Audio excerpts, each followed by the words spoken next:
Okay, hello everyone. Hope you're all doing well. I was just doing a little bit of a house cleaning here. Some of the numbers should have been changed. Garima says hello. Hello, Garima. Thank you, dear. Don't forget the protocol. Gender, age, and where you're tuning in from, please. And Joanne Fundy. Hello there. Is that the first time here, Joanne? I don't remember having seen that thumbnail. But don't forget the protocol. Three things: M for male, F for female, however you signify your gender, then age and where you're tuning in from, which country. Excalibur is here, says my brother from UK. Excalibur, you too, even though you've been here 1,000 times, and which is actually more than the number of live talks you've had. I think we are under number 694 live streaming. We started in 2016 and we have that many right now, almost 700. So Glover says, great starting. Yes, it's starting. Let me know what's starting. So there it is. Excalibur says 25 male Morocco. And thank you so much for that, Excalibur. And Garima, it's your turn now. Let me know the protocol. Info, Joanne, you're next. And Glover, of course, you're next. Let's see who beats them all to be the first. We've got 6 concurrent viewers and 6 likes. That's a very good statistic. I mean, perfect. This means these are people who have checked the channel. They know it's got values here. However, not too many people have recognized it, because we are still not easily found, however.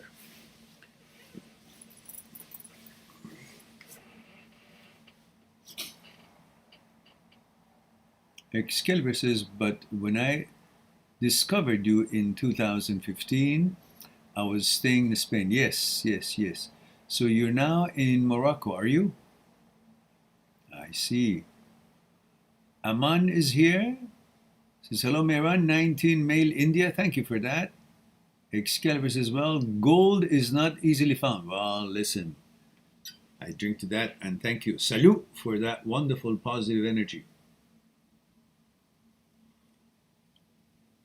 Thank you for that.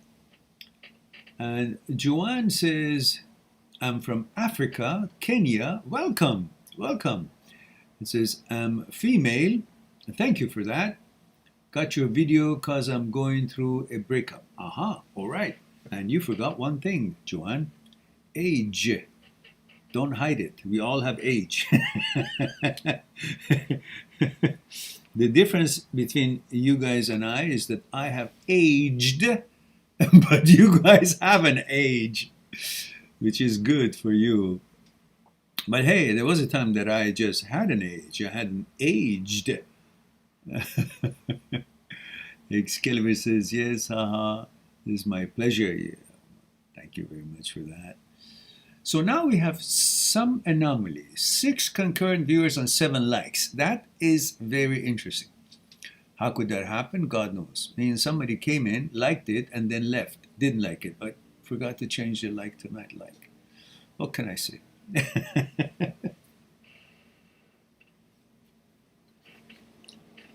And Joanne says, well, I'm 28 years old. All right.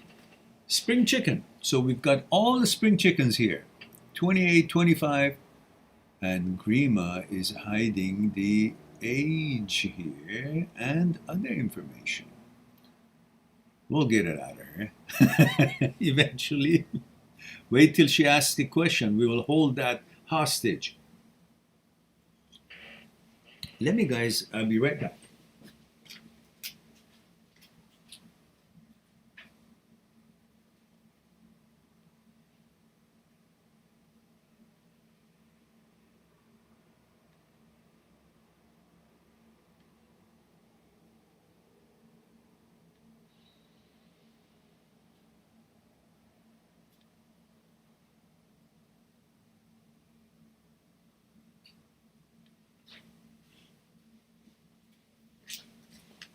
All right, sorry about that. And I had a very lovely call from my army buddy this afternoon. I was visiting, and my army buddy called me. He lives in Toronto, across the nation, about 5 hours by flight. And we had a great time, and he reminded me of something funny, which I'm going to share with you guys. Hopefully you guys will get a kick out of it. We were all in the army, and there were 10 of us that were really usually together. Out of this 10, there were like 5 or 6 that were the real core of our group, and a bunch of other ones would try to stick themselves to the group and become part of it. But nevertheless, there were a bunch of us, and then we kind of band together in the army, and then we had this sergeant, not the leader of the unit, but sergeant of the unit. And he was a character of his own and was a little tight ass. Well, I guess in the army all sergeants are. But months after, it was kind of close to our graduation to get our 1-star infantry division rankings, we were all in a bus going to a shooting range. And just before the bus wanted to take off, and everybody was in the bus, and everybody had some kind of story with this sergeant, because he was a pain in the ass sometimes. And although they guys did a number on him, not physically, but they really did pull a fast one on him, and he was in tears. But anyhow, long story short, he pops on the bus and says, "Everybody, I know I've been a pain in the ass and I've bothered all of you while you were here, but I've been transferred now to another unit, and I wanted to thank you and say, forgive me for everything that I've done that was, not, this and that, so forth." So he said, bless me for that I'm leaving. As soon as he said, bless me, the whole bus started with our group. Yeah. What? Hit the road, Jack. Don't you come back no more, no more, no more, no more. Hit the road, Jack. And just imagine the whole bus was ringing, and he didn't speak English. So he didn't know. He says, "Oh, thank you very much." And he left. He thought we were giving him the kind of singing for his departure. So there we go. That was one of the army stories that we had. So, what do we have here?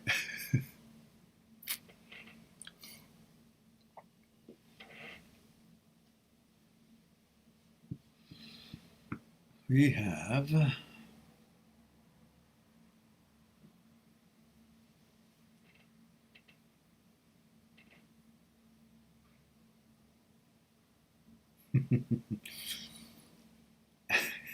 Excalibur says, came in, liked it, and left. Already cracking me up. Yeah, right. And Grima says, female, 19, India. Thank you for that. She says, how to focus on yourself after a breakup and how to stop thinking about an ex. I don't want to get into a new relationship, but I wonder if I will ever stop thinking about him while being single. Look, your emotion is a reaction and reflection to your thoughts and to the experiences that you may be recalling. But those emotions are not your intellect. The emotions are not your intellect to unleash your power of choice. You don't have to miss the guy. It's a suggestion by your emotions and your thoughts and the culture that you come from that when a breakup happens, I must miss him. Or you're a man, your girlfriend, you broke up, so I must miss her. But there's no must here. It's what's been put into your head. And granted, part of it is because you're used to that person. You've got certain activities they used to do together, which is called the mechanical process, the things that you would do during the day. If you're single, you would do these things on your own. That would be your mechanical process. You get up, wash your teeth, have your breakfast, take a bus, I don't know, go to a coffee shop, go to school, go to work, come back, go to gym, whatever it is, these activities are your mechanical process. And when you're in a relationship, you will have these mechanical processes shared. In other words, certain things each one of you do on your own, and certain things you do it together. Collectively, they create your mechanical process in your life. This collection of mechanical processes creates a routine. And that routine creates an order in life. That order is where your mind finds security. Because mind is not like the body or body parts of you that you can know that they're secure by knowing where they are, or by being in your apartment and the door is locked and you're in a good part of town. So it's safe, secure. Physical area will give you security to your physical portion of your entity. But the mind does not find its security in physicality, in a physical area. It finds its security in order of life, in your order, which is comprised of the mechanical processes that have created a routine, and routine has created order. In the order, your mind finds settlement, security, feels comfortable. Now, when you don't have that relationship anymore, when it breaks down, the order breaks down because you're not together, you're not going to be doing things that you used to do, so the mechanical processes break down, hence the routine breaks down, hence the order breaks down. And where does the mind find security? In the order of things. Now the order is broken. So what you're really missing is the order of life, not the person. Yes, you miss the person for obvious reasons and interactions and so on, and history and the memory. But the major part of you being unsettled is the fact that the order is broken. And that's why you keep going into the memory. You ask why, how can you stop thinking about this person? Because you're constantly in the memory. You're in the memory because the order that you used to be living by in your present life, in the actuality of life, in the moment, is no longer there. So the mind doesn't find its security in the present life, in the present moment, in the actuality of life. So it's looking for that security. Where does it find it? In the order, but the order is broken. Where is the order? The copy of it is recorded in the memory. So you keep going into the memory, and in the memory, the order is still there because you remember everything how it used to be. And because of that, you feel secure. And you feel good and comfortable. And while you're there enjoying the order in the memory, who else is there? Your ex. Because in that recording, he or she is always there. Right?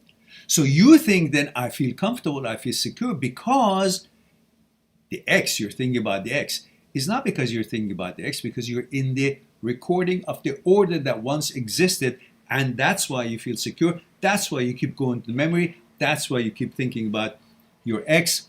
And the way not to do it is to find and create new order. New order through doing things that you like to do. New mechanical processes, new things that you like to do. Create a single order for yourself by doing single things that are new for you and are pleasant to you, meets your standards, you use them to accomplish something, and those mechanical processes will create a new routine. New routine creates a new order. Your life will have a new order, and your mind doesn't have to go in the memory to find an order, because now the actuality of life has a new order, and the mind finds its security there. So you won't go into the memory, then you won't be thinking of the X either.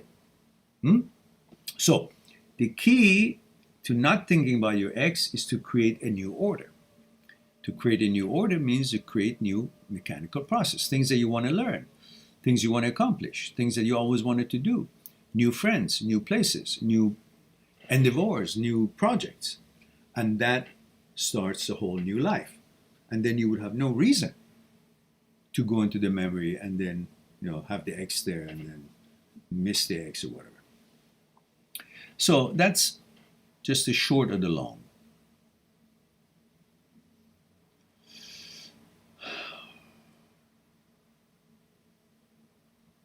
I hope that helps you out.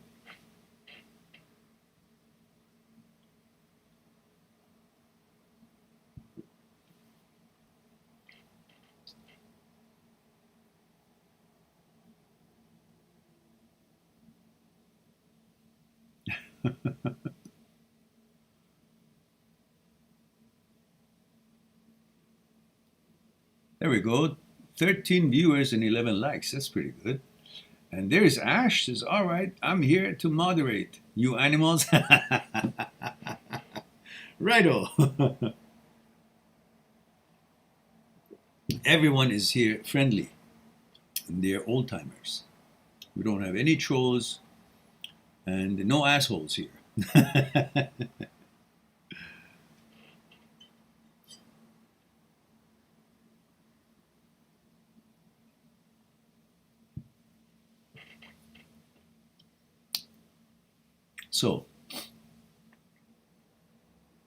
So my blood pressure is very high.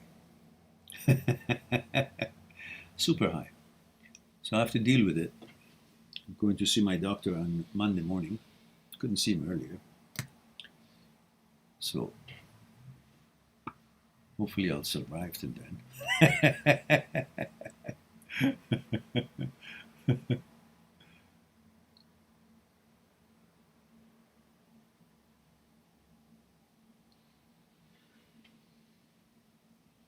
Juan says, how do you overcome fear of dying alone versus what? Dying altogether? We all die alone eventually. I understand what you're saying. Don't worry about it. You think that you have a partner, then you guys will definitely be together to the end? Who knows?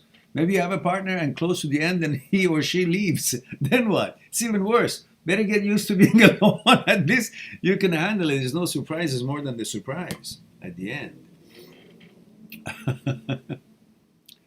Learn to create a relationship with the universe, with nature. People come and go. Relationships start and ends. But your life and connection between your energy and energy of the universe, it's always there even after death. So might as well focus on life itself and understand your connection with the source, with the energy that flows throughout the universe, constantly, from one corner to another in all directions. And it always passes through you. So you're connected. Whatever energy from what end of the universe travels to the other end of the universe always passes through your one point, the point that we talked about 10, 20 centimeters lower the abdomen, center of gravity of your upper body, let's say. And that's where mind and body both are coordinated. And that's where the energy of the universe on its travel from one end of the universe to the other end of the universe in all directions passes through. They all join at that one point. So that one point is a very powerful point, got so much flow of energy in there that whenever you want to meditate, you focus on the flow of energy at that one point.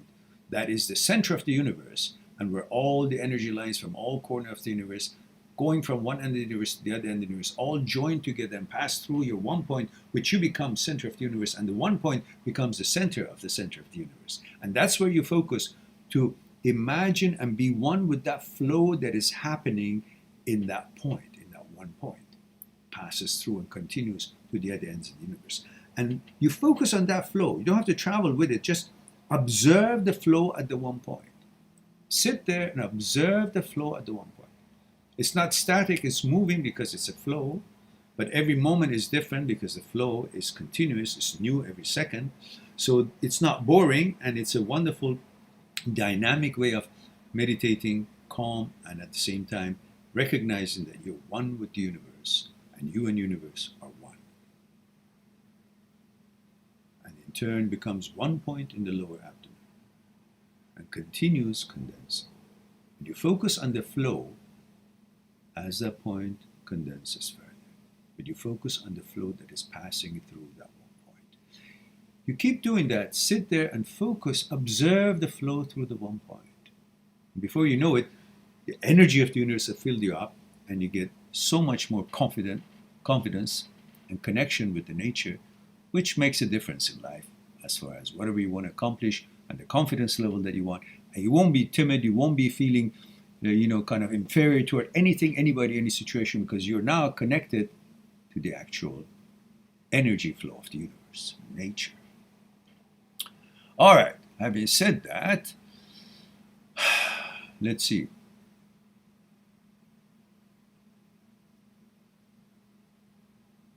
Ah, my goodness, Sophie is here. Dunder Muffin, I remember that. Says, hi, Mehran, it's Sophia. I finally caught your live stream. Yeah, my goodness. Welcome. Says, I'm so happy to see you doing well. I was missing your live stream so much. Well, delighted that you could find me. Why couldn't you have found me? And, well, I'm doing well, but I've got a real high blood pressure, so I got to figure that out.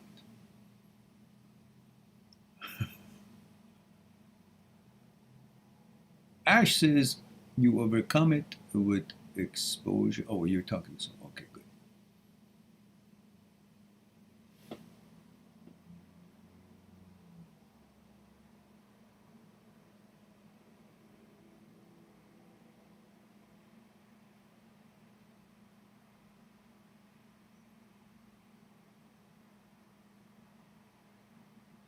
Excalibur, is it a new problem or did you have it before? Well, I think at this level is a new problem because I did it before. I did have it, but because of the diet and exercise and the gyms were open and activities, it was much lower than now. But now it's like kind of questionable, big time.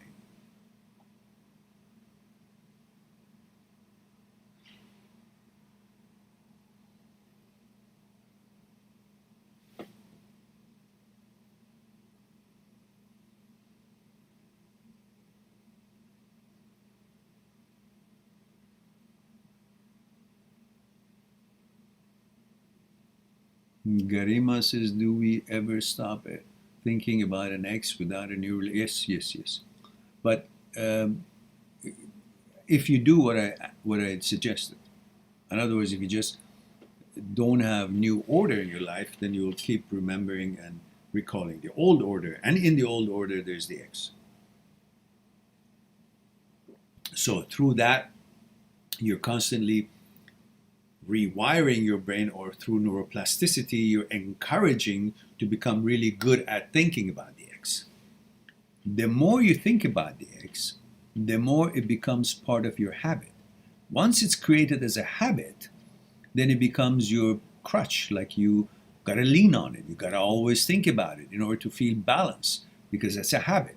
No different than smoking or anything else. Once it becomes a habit, it becomes more difficult to kick it away. And for that, you gotta refer back to one of my videos talking about the experiment that was done, which was part of the presentation of Dr. Schwartz. I was talking about experiment done in Dr. Jan Grabel's laboratory, done by one of her graduate students, Carl Smith, who they did this experiment on the rats and showed how the compulsion, actually conditioning, turns into habit of course, the conditioning of certain behavior ends up moving away from the reward finding, goal finding, and reward finding into from goal finding to there was a task for the rat to do. After hundreds of times doing it, the rat becomes good at it, but then every time it gets the prize for having done that goal, then it gets a dopamine. It feels good, and feeling good gives it a dopamine. Then it's now finding that the reason for the rat doing it is not just to get the reward, it's also to feel good to get the dopamine. And it gets addicted to the dopamine. And then after a while, it's not even doing it for the dopamine, it's doing it because it's become its habit. And that becomes more difficult to get rid of. So by keep thinking about your ex, and it becomes like a obsession, and then you do a compulsion for it, and you feel good about it. And when you feel good about it while you're thinking about your ex, there is a certain good feeling, and dopamine is secreted. And after a while, you're doing it because you want the dopamine, to feel good, to get the dopamine. And after a while, it becomes your habit. You gotta have that dopamine, and that dopamine turns into habit. Now you're doing it for habit, and that becomes then difficult to actually move on.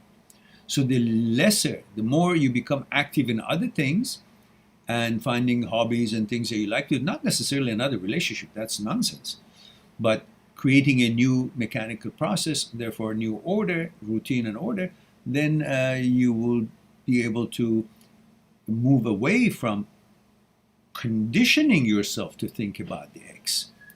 Because the more you think about the ex, the more synaptic neurons are creating bridges between the two, and that causes them to be conditioned to make you really good at thinking about the ex, because that's the activity you're training your synaptic neurons to keep building bridges so they can communicate that action and make you really good at doing that. Like playing lots of piano, you create lots of bridges between synaptic neurons that makes you really good in playing piano.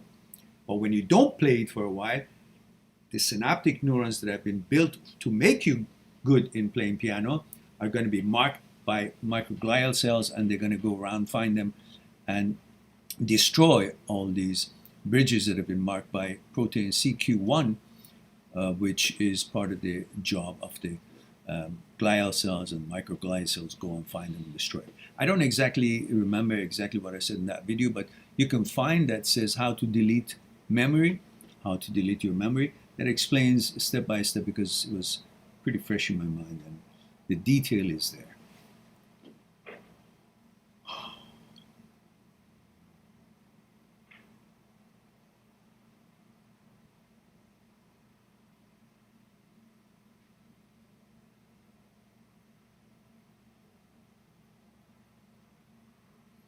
Glower Snow says, good night. Good night, Glower.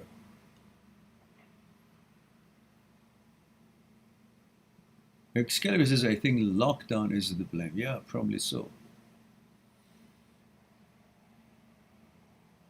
Dunder says, yes, it's been a long time.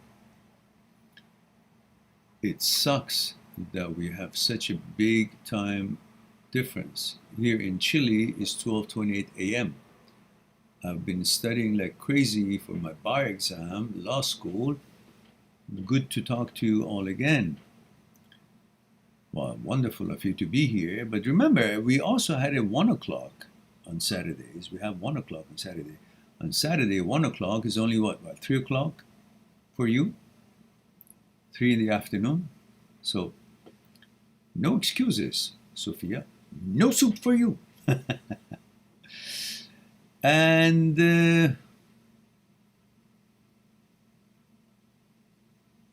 Ash says, Maron, I'm a bit worried that lately that I have been filling a void with a new girl, that I'm using her as a compulsion. Most of the time I feel good about her, but there are other times I doubt, but when I doubt, the HOCD feels real. As we know, knowing all of this doesn't make it any worse, and I know I have to just keep plowing forward, but man, I'm fucking tired. This never ends. It's because you're constantly trying to find out something or prove something or assure something instead of focusing on the lack of logic and the science of it, that this is a malfunction of the signaling system of the brain. Therefore, this is not my choice. Obviously, it's not in line with my values. So therefore, I unleash my power, which is almighty power, over thoughts, brain, or anything else in my existence, and that's the power of my intellect, my mind, which is separate from the brain, and that is the power of veto and choices. So it doesn't matter what thought shows up. I know what they are, why they show up, what the malfunction is, what the disorder is, and I know I have the power to unleash against it. And that's not to stop them from happening, from popping up. It's my choice and veto that no one can take that away from me. So I don't give a damn how many million times these intrusive thoughts show up of any kind of a subject that is not in line with my values. All I care about is that I have the final say. And unless I allow it, unless I choose it, nothing can ever move in my universe. In other words, I'm the almighty of these thoughts and the brain pop-ups, suggestions and images and whatnot. None of them can actually see the light of day if I don't choose them. Therefore, the power is me. I'm under no pressure. I'm the almighty here. So you live with your choices and your veto. It doesn't matter what shows up, what suggests. You shouldn't get tired of it. You should say, just like any other people all around, they all have different lifestyles and they're into different things. Some into, I don't know, drugs, and some into, I don't know, stealing, some into murder, some into all kind of different things that they do, different products they manufacture, different jobs they have, different social skills, different lack of social skills, different gender, different lifestyles. They're all out there. You're not going to stop everybody else who are different from you to not to be who they are. So you shouldn't be stopping the brain from making the thoughts that it does make. Let it make it. But you, like the outside, you don't agree with what lifestyle somebody has chosen or with what products is being sold. You don't want to buy, you don't want to pay attention. You don't. You move on. And focus on your own life and your own lifestyle and your own endeavors and what you want to accomplish in your own life. That's how you do it. Same thing here. The brain conjures up thoughts, let it do. And you only focus on what it is that interests you and is in line with your values. That's all. And that's how you keep doing it until the brain learns that this is not a fertile ground. It's a hard rock. It doesn't matter how many times it suggests, throws the seed, nothing grows. Because this guy constantly looks at the seed falling and says, that's not the seed I'm interested in, and moves on. That's not what I want to grow here, and moves on. So nothing grows, and no water or no nourishments is given to that seed doesn't grow. And eventually the brain learns that, hey, nothing's happening here. He's not going to change because he's smarter than that. I'm subordinate to him, not him to me. I'm supposed to follow him, not him following me, because I'm the brain. I'm an apparatus, I'm a tool, I'm an organ, but he's the boss. He owns us all. He's the intellect. He's the mind. He's the God of this entity. Therefore, we got to follow him. So it will learn, and eventually it stops producing shit. Much less, if at all. And if it does, you know exactly what it is. So it won't surprise you. It won't fear you. You will just say, okay, somebody's farting in the air. I go about my business. Same thing. Brain is making its own thing. Okay, that's ding dong. And so let it do its thing. I don't pay attention to it. That's it. If you don't pay attention to it, nothing is real. And it's never real. It's a thought, for God's sake. Honestly, there was no thought when your gender was given to you in the wombs of your mother when you were being put together. There was no thought. Brain wasn't active. Later on, years later, you learned how to think, and months later, after you were born. So it didn't have anything to do with the gender that you have been put together as. And it can't have anything to do to modify or take away or change anything to do with your gender by way of thoughts. So it didn't have anything to do when you were being put together. It can't have anything to do with modifying or changing you any way, shape, or form ever. So it's all intrusions and these confusions and these statics that is brain's problem. But you are the boss. You're supposed to regulate it. How? Often, the best way of dealing with something is to ignore it. Keep ignoring it, it's a program, new program for the brain. And now, and it doesn't matter that it doesn't end. You're trying to have a perfect life and perfect weather all the time and perfect ocean, no waves, no nothing. No, you're supposed to be able to have your ship rowing forward even though there's a storm. You can't wait for the storm not to be, oh, there are no thoughts in my brain, so everything is wonderful. No, let the thoughts be. Fuck it. You be there, I'm be there. I'm who? What do you want? What's up? So the thoughts can be there, but you just, be busy with your own, go about your business, mind your own business, and don't pay attention to stuff that is constantly trying to distract you. So, okay, distract. I'm not interested. I don't want to. I don't want to. Simple. Hey, fanculo. Don't take it seriously. The thought can be there. Permit the thoughts to be there. But they're thoughts. What can they do? All right. Herschel Narwa says, hi, sir. Hello, Herschel. And remember the protocol. Herschel, gender, age, where you're tuning in from. And Jayadeep Saravanan says, could HOCD be self-discovered? Nah, then it wouldn't be HOCD. It's simple. The fact is, you are questioning what this is.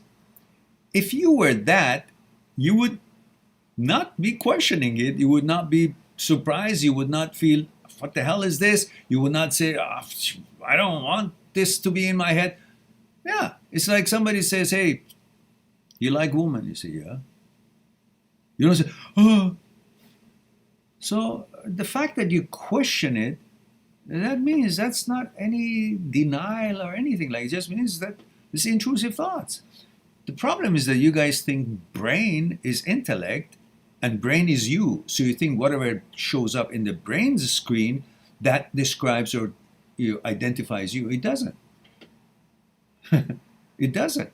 Brain is an apparatus, is an organ that can malfunction. And when it malfunctions in all kinds of categories. One of them is this, HOCD.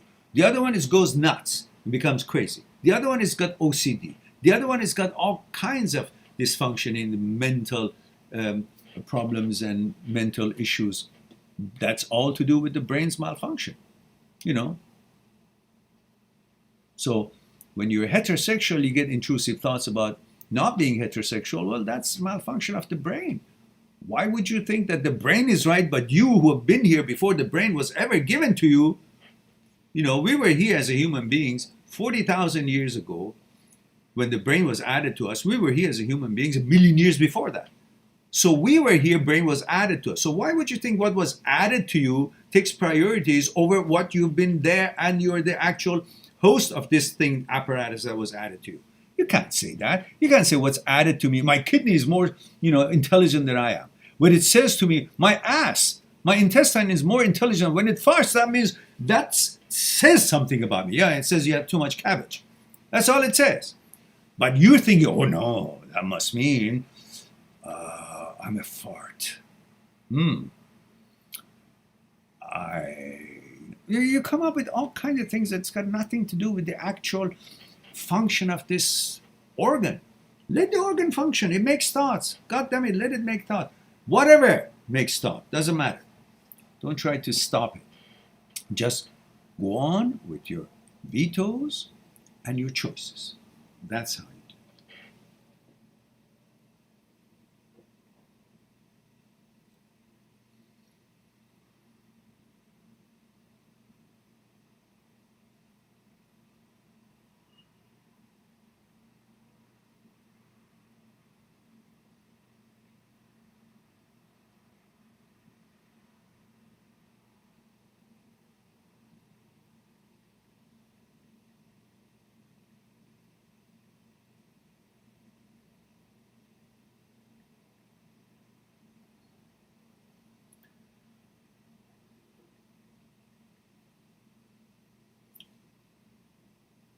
All right.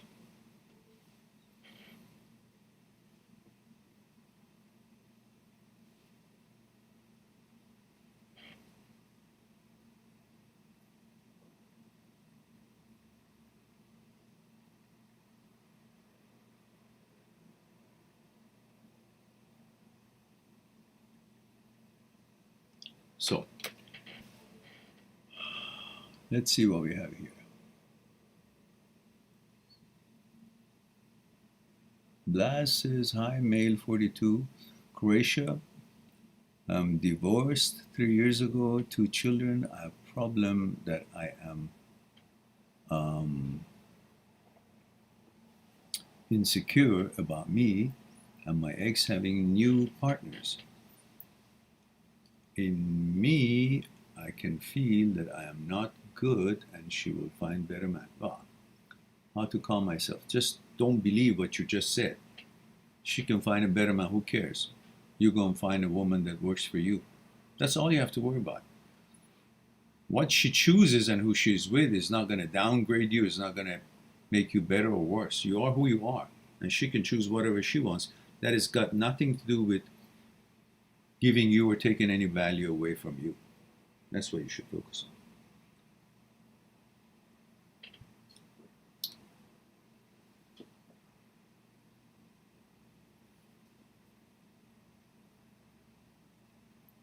All right.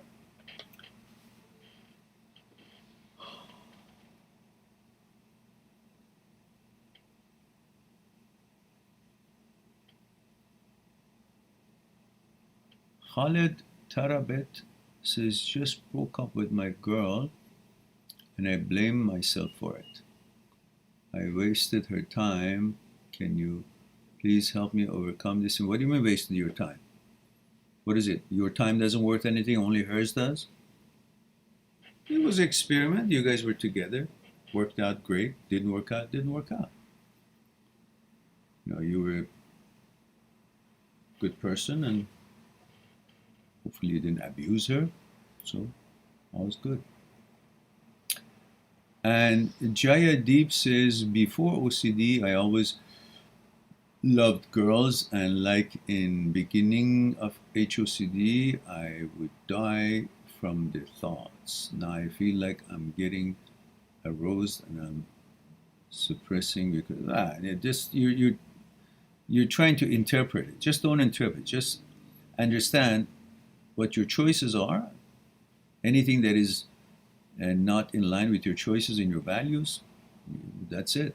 You don't have to interpret it or anything like that. Aman says, you've missed my question, did I? Says, which city are you from? Are you talking to me? I don't think so. Yeah, says, how to deal with low self-esteem and feeling hopelessness. Well, find out and see the world as it is. So many opportunities out there. You choose to look at it as there's no opportunities. Well, that's the problem. Recognize the opportunities, then you will not be able to feel that hopelessness. Why?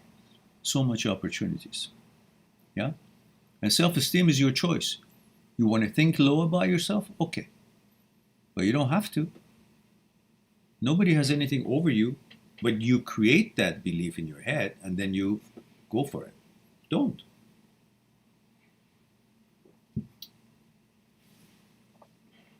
You're unique and nobody's like you, and that's what you should be thinking about.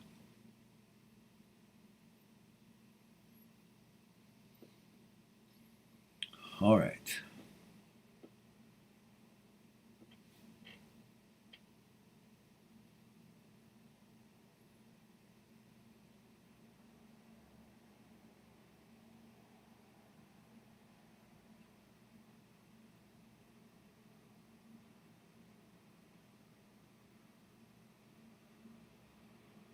Yes, that's right, Ash. Accompanies with anxiety. Noah says, I've had HOC for a while now too. Yeah, it's everybody could have it. It's when you're really so focused and protective of what it is that you like, and the thought shows up, and then you try to protect yourself more and more, and then all that. Just don't give a shit. All right. Let me just take a moment and I'll be right back. Just warm up my tea.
Okay, guys. I want to end our program tonight because I just measured my blood pressure. It's pretty high. So I want to rest a little bit and see how it is. If it was something that didn't come down, then I'll better go to hospital and check it out. So I love you all. Thank you very much for being here, giving me the opportunity to share a thing or two with you. I look forward to talk to you again. I really mean I look forward. And in the meantime, be good to yourself and to the others. I'll talk to you soon. Bye for now.